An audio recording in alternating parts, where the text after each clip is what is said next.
What's going on, guys? Today we've got a video by Siming Lan. Siming Lan. I'm probably butchering the name, I do apologize, but this one's on why China doesn't identify with the West, and thought it might be a good watch. So let's just get stuck in. Can say it, we are proud, resentful, and have a boulder of chip on our shoulder. It is also a representation of the proxy war between the United States and the Soviet Union.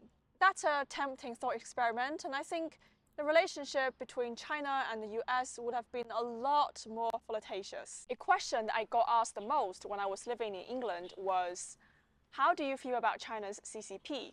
And as a citizen, how could you put up with a dictatorship and not want to do anything about it? I always felt tongue-tied at the question because I could totally see where people came from. The process of democratization. With China's leaders about our deep concerns over religious freedom and human rights. The progress of those countries in the former Soviet bloc that embraced democracy stand in clear contrast to those that did not. On an intuitive level, I just knew China was different. But at the time, I couldn't put that in words other than telling people, well, I really wish you get to know China a little bit better.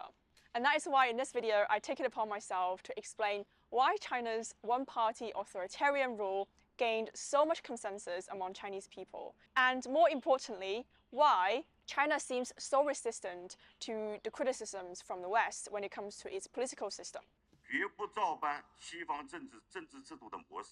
Before I do, Just before we jump into this, first thing that comes to mind is that the Chinese people don't really get much of a choice. That's at least what we're told in the West, right? I'm not saying that's right or wrong. I actually lived in China for a few months, almost said a few years, and it was just a few months, but lived in Beijing, working for a IT company specialized in mobile phones. Had just like one of the best experiences. Excuse me. It was such an awesome time. This was easily 10, 12 years ago. So China was a totally different place, and now it's super futuristic. Anyway, let's keep going. Do that, I just want to first point out the value and the thought tradition in the West, because that is really important to understand China and why we have such a big difference. Stay with me here, it will get more interesting. For those of you who live in a Western democratic society, people tend to have a more independent and autonomous understanding of a person. People are born with natural rights and they have all the freedom to pursue what they want to do, given that they don't harm the interests of other people. If we dig a little bit further, this thought tradition can date back all the way to people like Hobbes. As he famously argued in Leviathan, I authorize and give up my right of governing myself to this man, or to this assembly of men, on this condition, that thou give up thy right to him, and authorize all his actions in like manner. Government exists out of consent from people who voluntarily give up their rights so that the government can protect their long-term interests. And so politics is about administering justice and securing human rights. The West's concern with the legitimacy of government is furthered by liberal thinkers like Locke and social contract theories like Rousseau and Tocqueville. These people provide a plethora of intellectual foundation to make sure that the state does not have absolute state power. And that is why in the UK, neither the parliament, nor the judiciary, nor the monarchy has absolute monopoly over political authority. And in America's Constitution, the Bill of Rights, it protects civil liberties like freedom of speech, human rights, private properties, and limit arbitrary state power. Okay, here's the thing. In China, our political tradition and system remained pretty much the same until 1911, when Qing dynasty fell apart. And that was only because Chinese people finally realized the Qing government could not defend China from foreign invasion.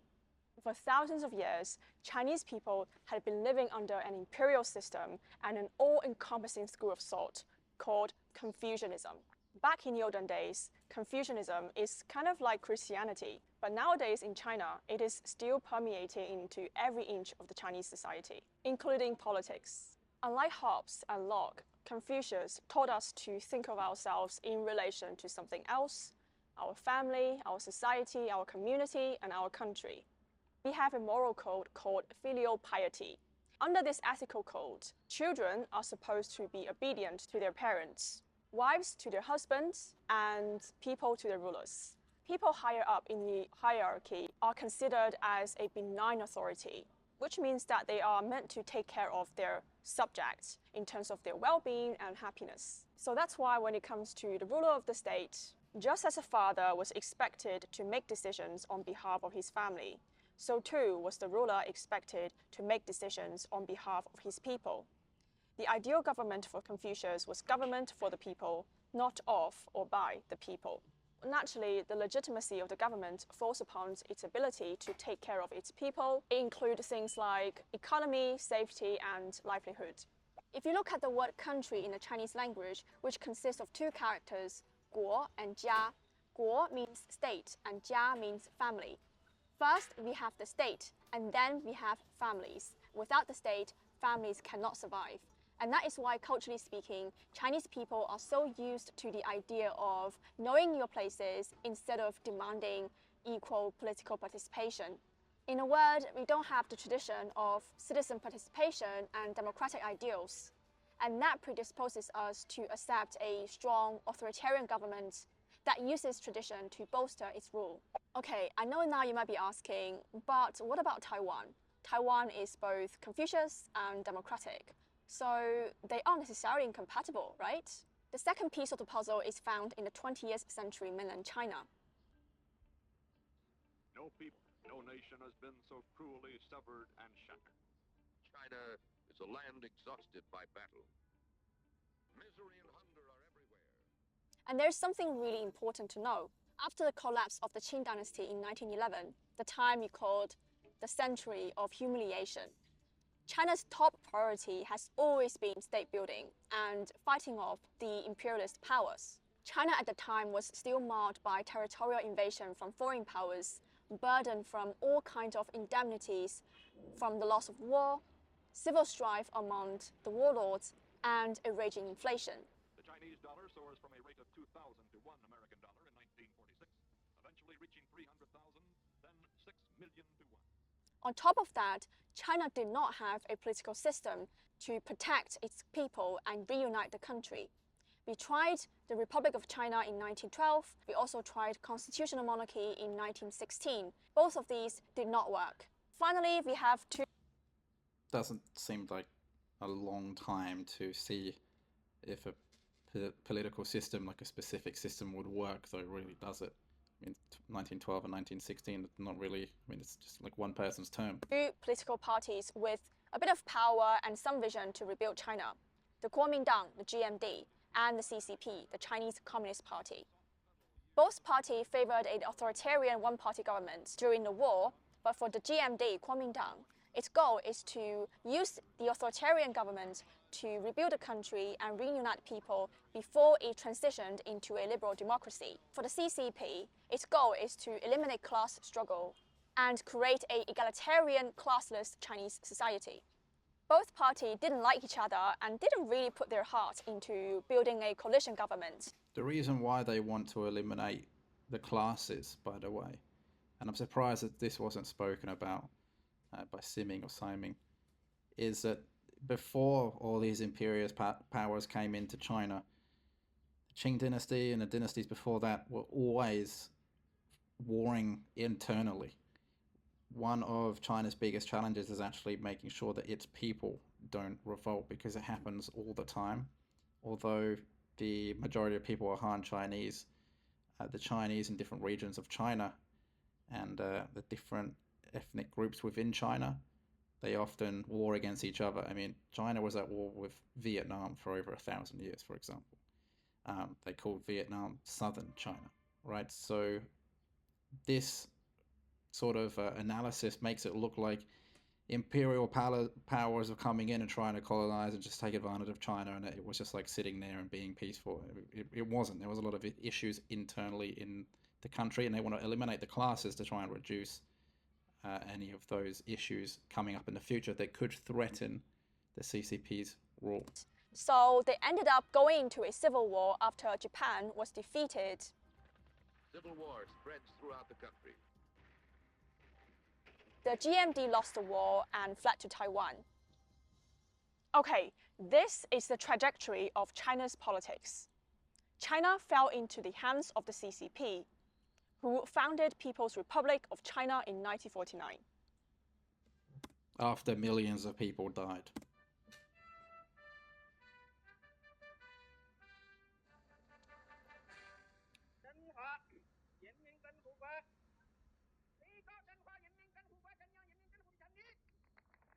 At this point, you can safely assume that the direction China took had everything to do with the vision of the CCP.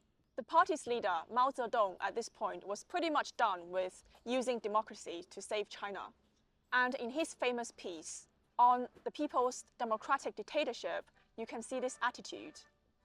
From the time of China's defeat in the Opium War of 1840, Chinese progressive went through untold hardships in their quest for truth from the Western countries. In my youth, I too engaged in such studies. For quite a long time, those who acquired the new learning felt confident that it would save China. But imperialist aggression shattered the fond dreams of the Chinese about learning from the West. It was very odd. Why were the teachers always committing aggression against their pupils? For him, the only path to restore China's greatness was to follow the path of the Soviet Union. Mao comes for help to his old Soviet comrades. He is a classic Marxist. He wants Soviet money, Soviet machines, Soviet technicians. A 30-year friendship treaty is signed. China gets a $300 million loan. Later will come machinery and advisors. Through revolutions to create a classless society and eradicate all the imperialist powers inside China. So this is the thing with the CCP in China. They always have to demonize a foreign enemy in order to keep the people internally secure and safe and not in a state of revolt. And they've been like this for a very long time. I'm not saying that other countries don't do the same thing, because other countries do. I'm not saying it's good or bad. But we have to bring attention to the fact that that is technically what this government does, right? And this lady, she's not even talking about any of the internal strife, the internal issues within China itself, the warlords, the war tribes that have happened for hundreds, if not thousands of years previous to all these imperialist powers. So now it's just looking like the Western powers are the enemy at all times. This is basically what this lady is trying to tell you, without getting into the details of the real history of China. They portray Uncle Sam as their archenemy.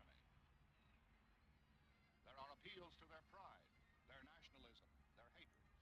In China's early state building, it basically copied the system of the Soviet Union, including its constitution, one-party dictatorship, the Leninist centralism to ensure the CCP control, and the land reform to abolish the private property. The rest is history. China is the way it is, not only because it has an intellectual foundation, but also it is a result of wars, trauma, self-determination, and international influence. Where is the mention of the trauma created by the communist revolution in the first place, where millions of people died? So this is the problem with the CCP. And what you hear from the Chinese people, and nothing against China itself or this particular person, because like I said, I used to live there. I mean, it was an amazing experience. And if you look at China now, it's so futuristic. They've done a great job lifting people out of poverty. There's a lot of goods, but that doesn't take away the fact that history is history, and what has happened needs to be addressed and should be part of history and the conversation. As soon as that's eliminated, it just looks silly. The Western powers, yes, they've done a lot of bad in the world. Colonization, etc., has been bad, but that isn't the be-all and end-all of Chinese history. And it's a shame that this person hasn't actually discussed that for her viewers. It is also a representation of the proxy war between the United States and the Soviet Union. I know at this point you might want to argue with me and say, well, all of that doesn't quite excuse the fact that China has suffered so many catastrophes under the CCP government, things like the Great Famine and the Cultural Revolution. Finally, we're getting to it. Let's see what she has to say. Things like that would never happen in a democratic country, because we have process, we have system, we have accountability. Of course, things like this could happen in a democratic society, and has happened. Similar, not the same, but similar stuff has happened in Western societies throughout history, but not quite on the level of the Cultural Revolution. That is a solid point, and I won't even defend it. We have a very flawed system. But we are only looking at how China came about and why it is still existing and how it makes sense to its people. Which lands on to my last point. It still exists because, luckily, the CCP allowed people to come out of poverty, and many of those people have become wealthier, and they've created a middle class, and they've done a lot of good positive stuff. So that's really why. But the fact is that the government keeps everyone together, safe and secure, because if not, there will be revolt. You could argue that might happen in other countries, but it's particularly the case in China. The reason why China seems so resistant to the criticisms from the West when it comes to its policies in foreign affairs, politics, and economy is because Chinese people share a very, very nationalist narrative towards the past. And that's okay. Western countries do the same. Western people are the same. Nationalism is a big thing. It's an important thing. But I don't think it's going to be so important over the next 20, 30, 40 years. I think people are going to start realizing that just because you were born in a particular country doesn't mean that you have to stay there and that is what you are and you've got to die for that country. Because, well, I think people are waking up. Why are people going to be going to war in Europe against an enemy that you don't believe is really affecting you, when you think that there's other issues that are happening, for example, in the UK. This is what a lot of people are thinking and saying in the UK in particular, but especially in other countries too. Remember the term 100 years of humiliation I talked about when I mentioned the Chinese history, the time when China was invaded by foreign powers and was suffering from war. China got absolutely wrecked, by the way, by these foreign powers. I mean, Japan went in there and started killing and not being so nice to the people there. I don't want to get censored, but you know what I'm saying. Like, they just went in and just tore people apart. They had the Opium Wars. It's been a long time, and China does they do have a point there. That is a big, big part of our collective memory and how we remembered our solidarity. It kind of goes something like this. China, as the Zhongguo, the Middle Kingdom, had once fallen from grace. And we Chinese people had struggled through the war. Finally, we achieved independence and supercharged our economy. That kind of makes us entitled to having our own values and systems and ways of doing things. It's the interplay of culture, of history, and national grievances that make up the consciousness of the Chinese people today. And yes, you can say it, we are proud, resentful, and have a boulder of chip on our shoulder. Are we biased? Yes. Is this emotional? Yes. Is this ever going to change? I know some of you still have doubts and you might be thinking, well, I wish the Kuomintang won the war, then China would have been a lot different. That's a tempting thought experiment, and I think the relationship between China and the US would have been a lot more flirtatious. But history has happened, and China is indeed a very lonely country. I hope at this very end you've got to learn a little bit more about China and think about the country a little bit differently. That is a short version of the making of the China today.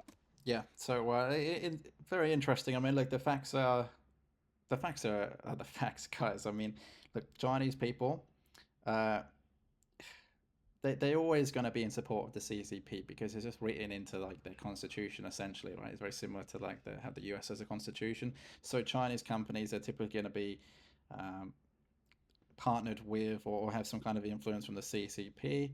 It's written into their law that they've essentially got to spy or act as spies for the CCP, and like you can say that's bad or good. That's just how it operates. That's just how the country is. Like I don't really have an opinion on it. I think you can say that the same thing kind of happens in the US and the Western world, etc. But when people start denying these facts, that's when there's a problem, because it's like, no, wait, hang on a second. These things happen in the Western world. They happen in China. They happen in other countries. Once we actually just accept that fact and address it and understand it, then we can actually make real policies and we can have real relationships with different countries and figure out how things need to be. But when we have like deniers and people that just don't want to talk about the facts, that's when we have a real problem. Okay, this person here, I'm sure she's probably got family over in China, etc. I think she was studying in the UK or she was living in the UK. I'd imagine she was born in China and went over to the UK. She's going to have links to the CCP. That's just how it is in these countries. And like I said, there's nothing wrong with that, but we just need to address the fact that that is the case. They're always going to be presenting a certain point of view, a certain opinion, a certain bias, just like the Western countries do. And you really just have to read your own history books, do your own critical thinking, your own analysis, look at documentaries, however you want to learn. Just find information and content from different points of view. Not just one-sided. Okay, that's one of the biggest problems that we have in the West that we didn't used to have hundreds of years ago. We used to have people that could think critically, and these days We just don't. We have people that get their information from social media and then they just get triggered by the smallest little details. If you're watching this and anything I've said has triggered you, that's just my point right there. Okay, so yeah, just think critically about things, about history. Like I said, China's an amazing place. You got to go check it out. There's so many amazing cities. It's the city of the future. I would live there if I could. They make it very difficult to live there and integrate and to get visas and even if I was to move there, for example, and marry a Chinese woman and have kids and have a family and have a business and really integrated myself there, as hard as it is, I would never be a Chinese citizen. I would never be Chinese, right? Because I mean, obviously I'm not Chinese, right? But people immigrate into the Western countries. If you're there for a certain amount of time, you can get passports, citizenships, you can get residencies, etc., and then you can actually become British when you weren't even born in Britain, right? You can become Australian or American if you go there and integrate. You can't do that in China and some of these other countries. So again, I'm not saying it's good or bad, but that is just the fact and how it is. Let me know what you guys think about this video. If you've got an opinion, let me know in the comments below. Disagree, agree, got something to say, let me know, and I'll see you in the next one.